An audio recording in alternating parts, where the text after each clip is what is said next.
Hello and welcome.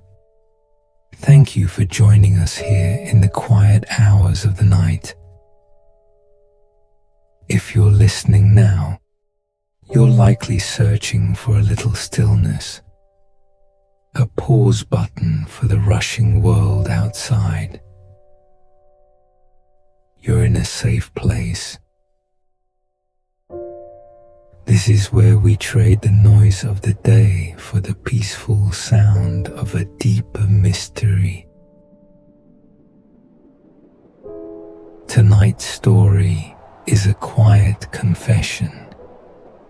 It comes from Wen, a freelance illustrator who lives on the edge of the city, a place where the bright modern world meets the shadows of an older time. She believed her days were simple, predictable, even peaceful. 16 steps up to her apartment every night. The same rhythm, the same silence, the same path home. Until one evening, the staircase changed, and in the soft, trembling space between two steps, she crossed into a memory that didn't belong to this lifetime. This is a story about a doorway hidden in routine, about an unfinished moment from the past, and about how sometimes letting go is the final step a soul needs. I'm simply here to tell Wen's story to you. All you need to do now is breathe deeply, get comfortable, and let your mind soften. Let the lights outside grow dim. Let the quiet settle around you. We're ready to begin now with the eternal 17 steps.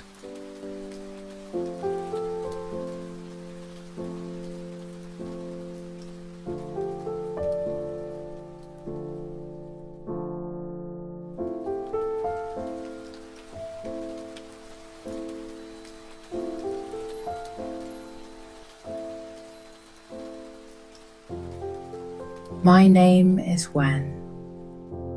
I am a freelance illustrator, and I live on the 8th floor of an old apartment building on the edge of the city, where the bright neon glow of the business district slowly fades into softer, older neighborhoods. From my window, I can see the bright lights of the new district.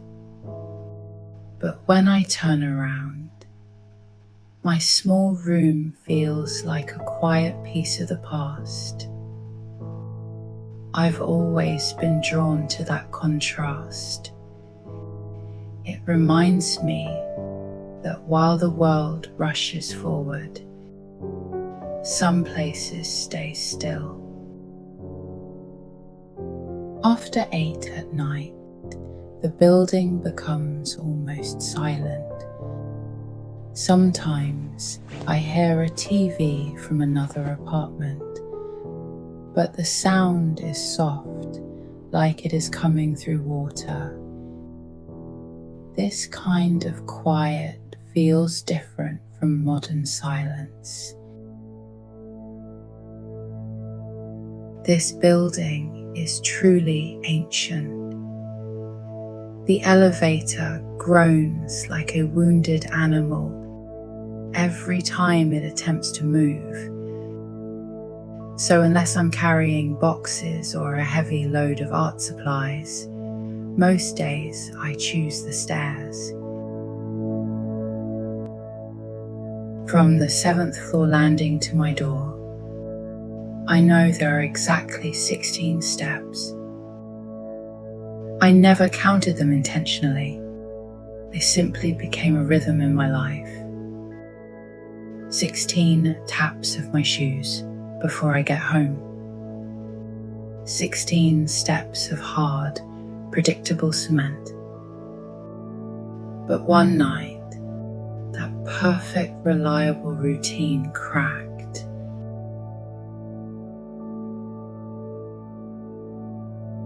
It was 2 a.m. and I'd gone out for coffee, trying to fuel myself for a rush deadline. When I came back and reached the 7th floor, I shifted my coffee to my left hand, placed my right foot forward and stepped onto the staircase and missed. My foot didn't hit the step where it should have been. It wasn't a clumsy, half-asleep trip. I lifted my foot to the right height, but the step felt lower, as if it had quietly dropped by an inch. My body lurched forward. My heart seized with a cold shock. I caught myself on the railing and stared down. The step was there, solid, normal. I pulled out my phone's flashlight and deliberately counted them, pressing the light onto each riser. 1, 2, 3, 16. Everything looked right, but the sensation that a step had suddenly shifted stayed sharp and frightening in my mind. And it kept happening. Always at night, always when I was exhausted, always at that same spot. It felt like the staircase slipped into a different version of itself for just a moment, like two realities failed to line up. It was just exhaustion, I told myself. Just tiredness, just my mind playing tricks. But deep down, a small part of me whispered, it wasn't. Not a mistake, not imagination. A doorway. I wanted to forget the incident. I really did. I wanted to let it sink quietly into the corners of my mind and never think about it again. But just 2 nights later, it happened again. Same spot, same step, same sudden, impossible drop under my foot. My breath caught in my throat. I froze, gripping the railing so tightly that my knuckles ached. I counted the steps again. 16. Always 16. But the truth pressed on my chest like a cold hand. Something here is shifting. That night, when I lay in bed, I stared at the ceiling for a long time. The coffee can sat empty on my desk. My sketchbook lay open to a half-finished drawing. My phone screen dimmed softly on my pillow. Sleep didn't come easily, and when it did, I dreamed of footsteps, falling, echoing, running, up a staircase that was both mine and not mine at all. What happened next was far stranger than any tired brain could conjure. In the nights that followed, whenever I climbed those stairs, I noticed a profound shift. The entire sound environment would warp. The building's usual noise was instantly muted. The low thrum of the elevator motor, the occasional drip of a pipe, the distant, dull sound of a neighbor's TV. All of it vanished instantly, like a sound engineer had pressed the master silence button. Then I heard something new, something impossible. A faint rustle, a shuffle, a distant clatter like wooden wheels rolling over uneven ground. I blinked. The staircase remained exactly the same. Cold walls, dim light, cement steps. But the sound grew clearer. Voices. Not modern ones. Not the soft, casual tone of my neighbors. These voices were sharper, firmer, with a rhythm that felt older, as if shaped by a different time. Someone shouted in a dialect I had only heard in very old movies. A mule snorted somewhere far below. Drums echoed, slow and heavy. Then the thin, bright cry of a hukin slipped through the silence, trembling like the breath of a ghost. It didn't feel like a memory. It felt like a sealed-off historical moment had been peeled open. The past was leaking into the stairwell. Every time I stepped backward, the sounds disappeared. Every time I stepped forward, they returned. I tested this over and over, and it terrified me how consistent it was. It felt like I was standing between two worlds, between 2 centuries. And then I heard her, a scream, a woman's scream, so sharp, so full of fear that it sliced straight through the air and into my chest. She shouted something, a name, but it was swallowed by the echo. Even so, the sound hit something deep inside me. Something I didn't expect. Something that felt like grief. I staggered backward, breathing hard. My hands were trembling. My legs felt weak. And in that moment, I realized this was not just sound. This was memory. Emotion. A moment of someone's life that had been sealed into the walls, trapped like a pressed flower in a book. And somehow, I had stepped into it.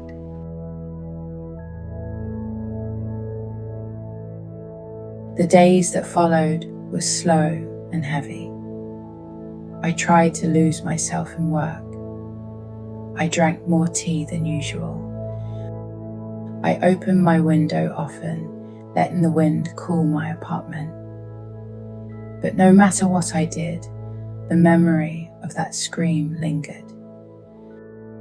fear had twisted into a strange, consuming obsession. I started to feel that I wasn't just witnessing a story. I was being pulled into its drama, a gravity that drew me back to the stairwell night after night. I knew I had to go back in. One quiet night, I decided to stop hesitating and step onto that phantom stair, like willingly dropping into a dark well. The moment my foot landed, the world violently flipped. The light was old, dusty yellow. The air smelled of old ink and damp wood, but now it was acutely laced with the metallic sting of gunpowder and the icy, sickening scent of blood. I looked down and saw hands that were not my own. They were thin and neat, covered by the sleeve of an old-style robe, traditional Chinese gown. There was a dark, dry stain near the cuff, definitely blood mixed with ink. And then I heard it again. The scream. The same voice. The same fear. But this time, it was clearer. "Liane, hurry, faster!" Her voice slid through the air, trembling, urgent, almost breaking with emotion. The name struck me like lightning. Liane. The syllables ran through me with a painful familiarity I didn't understand, as if someone had whispered it into my bones long before this lifetime. My breath shuddered. My knees weakened. This wasn't someone else's memory.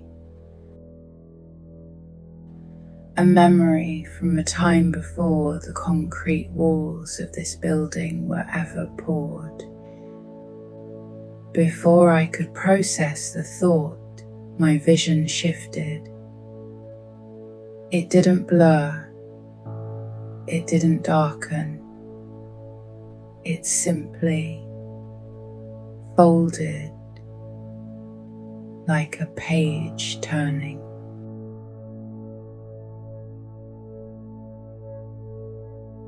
The staircase dissolved into a different kind of stair. Thinner, wooden, worn smooth from thousands of footsteps. The dim, modern lights shifted into a softer yellow glow, flickering the way lantern flames do when touched by wind. I wasn't standing still anymore. I was moving. No. Running. But the body running wasn't quite mine.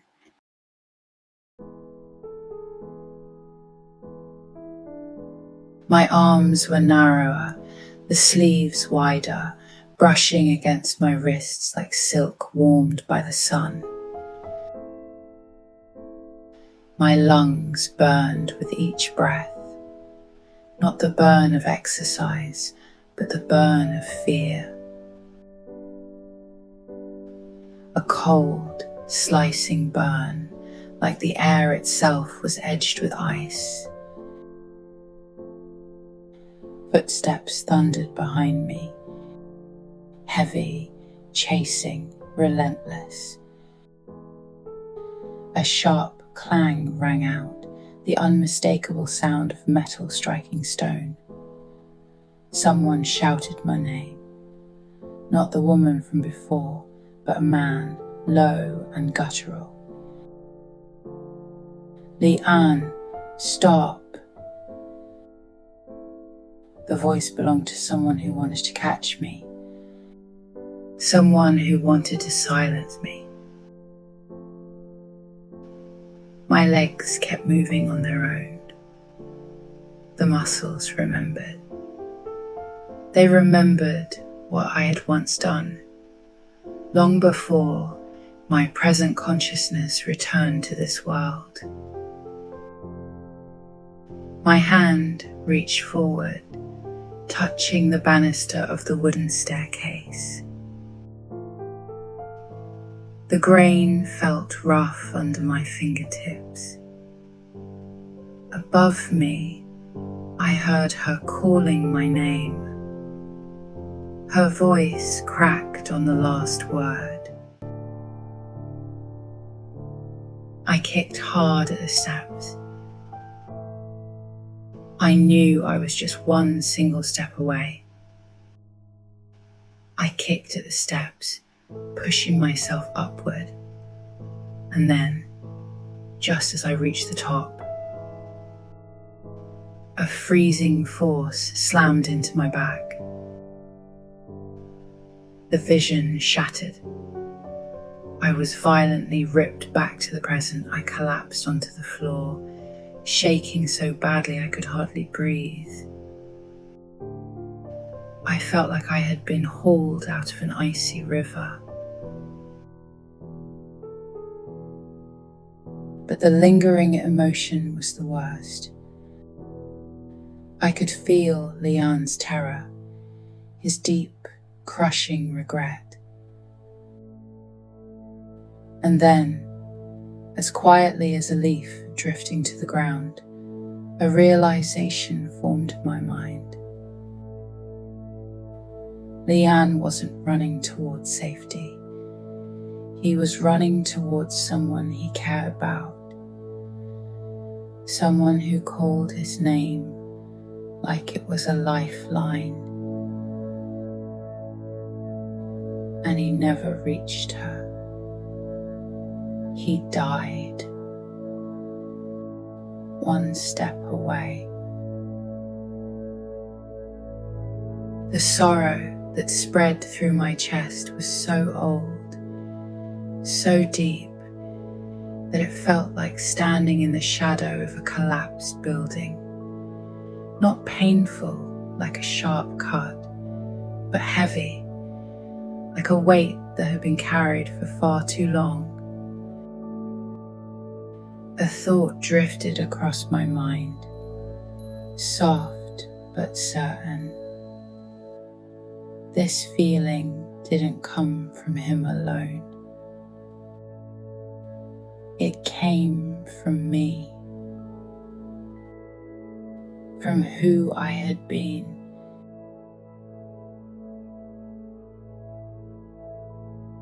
After that, I couldn't draw for days. My sketchbook filled with drawings of stairs. 16 steps, 17 steps, broken steps, overlapping shadows. Staircases twisting and merging like memories I couldn't shake. I felt a powerful, almost painful connection. I understood. Leanne didn't want me to keep running. He wanted me to help him stop. He never had the chance to halt, to look back, to bow, to say the final word he carried in his heart. His life ended mid-movement, trapped in eternal momentum. I decided to finish the gesture he never completed. Late that night, I returned to the stairs. When I stepped onto the phantom 17 steps, the force of running surged through my legs again, wild and relentless. My chest tightened, my breath burned. It felt like inheriting the last breath of a man who had run for his life.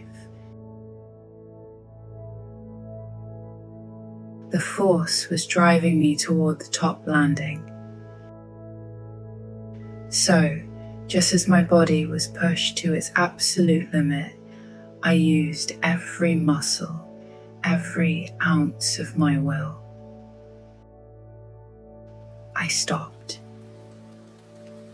I planted my feet and held my ground. My body leaned dangerously forward, pulled by the memory of his sprint. But I held that pose. I didn't move. 5 seconds. 10. Almost 15. My muscles trembled. My spine ached. But the emotional pain was even more intense.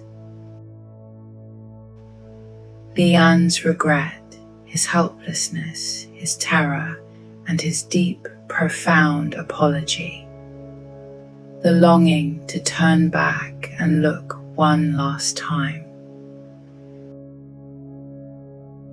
The contradiction of knowing you will fail, but still wanting to sprint, almost brought me to tears. When I finally straightened, I whispered, "I'm not running anymore. Here is where it ends." Then I placed my hands together and bowed deeply.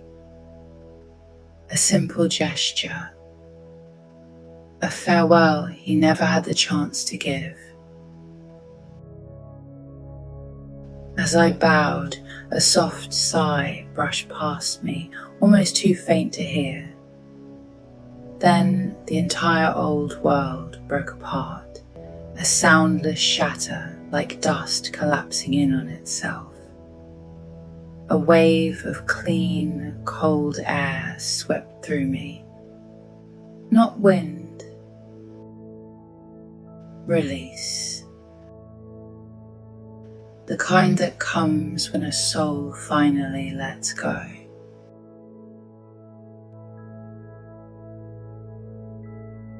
When I opened my eyes, the stairwell was still and familiar.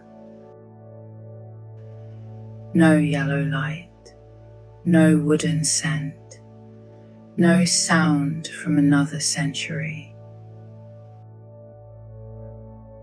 I counted the steps again. 16. The phantom step was gone. I felt an indescribable lightness. It was like waking from a long, suffocating nightmare, where the dread still lingers in your throat, but the air around is clear and warm. A deep, quiet relief washed over me. I walked the final few steps and went home. Dawn had broken, and the city's neon lights were slowly being extinguished. A week later, I created a new illustration. This time, the piece showed 17 stairs, half modern concrete, half old wooden planks. A figure stood on the 17th step, wearing a long robe, facing away from me. Not running, not fleeing, simply standing still. When I finished the drawing, the heaviness inside me finally lifted. I understood now. Reincarnation isn't just about coming back.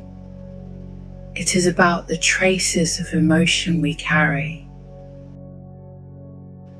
The moments we never finished, the words we never said, the steps we never took. Some regrets linger beyond death. They wait, patient and silent, for someone to give them form. I didn't look up Leon's history. I didn't need to. He didn't leave me fear. He left me peace. The understanding that sometimes the most important thing in life is knowing when to stop. I closed my tablet and walked to the window. The neon lights outside were fading, giving way to the soft blue of early morning. I took a long breath. My heart was no longer running. And I knew I could finally draw the next page of my life. With steady hands and steps that belonged only to me.